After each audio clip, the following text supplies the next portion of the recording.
Okay, we're going to deal with number 5 on the chapter 6 final review.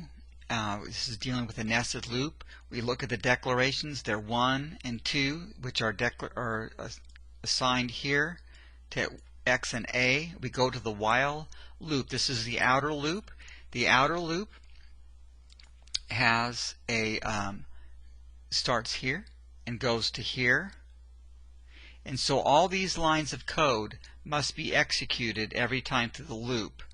So 1 is less than 4, so we jump in the loop, and what we see now is a for statement, for loop. This for loop is one of 3 things inside this while loop that we're executing right now, or iterating. This for loop must be executed until it stops. So don't do anything else in the program. You treat it like you're only seeing the for loop. So once this loop is done, then we can continue on with the program. So y is assigned to be 1, and then 1 is less than 3, and so we jump in the loop because that's true, and a is assigned a times y plus x, which is 2 times 1 plus 1, which is 3. Then we're at the end of the for loop, which is right here, and so we go back to for. We don't go back to while. This is a for loop. We're doing the for loop until it stops. It has nothing to do with the while statement or the while loop.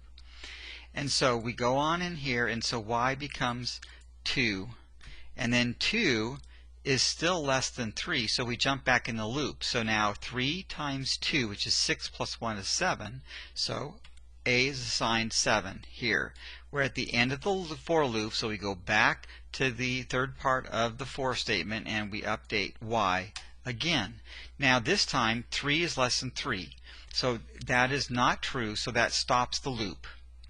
So now we're done with the loop. We don't go back to while yet because we haven't reached the end of the body, the loop body. So the next thing down is to print a, so we go up here and we print a.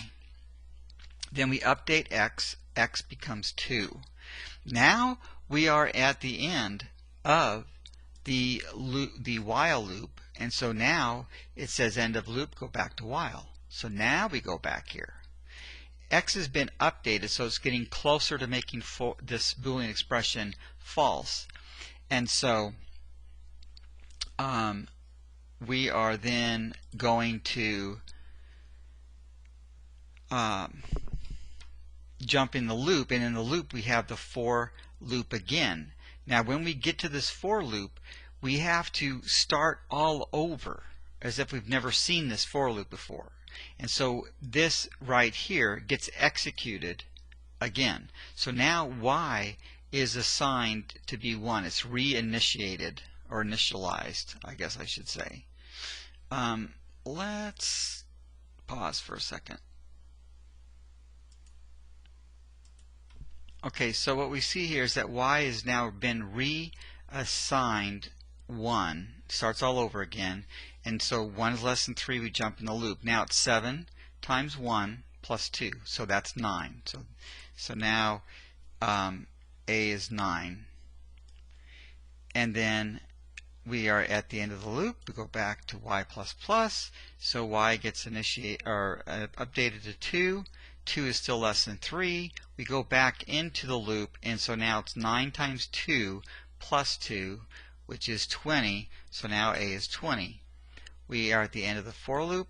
We go back up to the third part, and y is now updated to 3. 3 is what makes the loop stop. So we're done with the loop. So we go to the next thing in the while loop body, which is print a. So we print a, which is now just 20.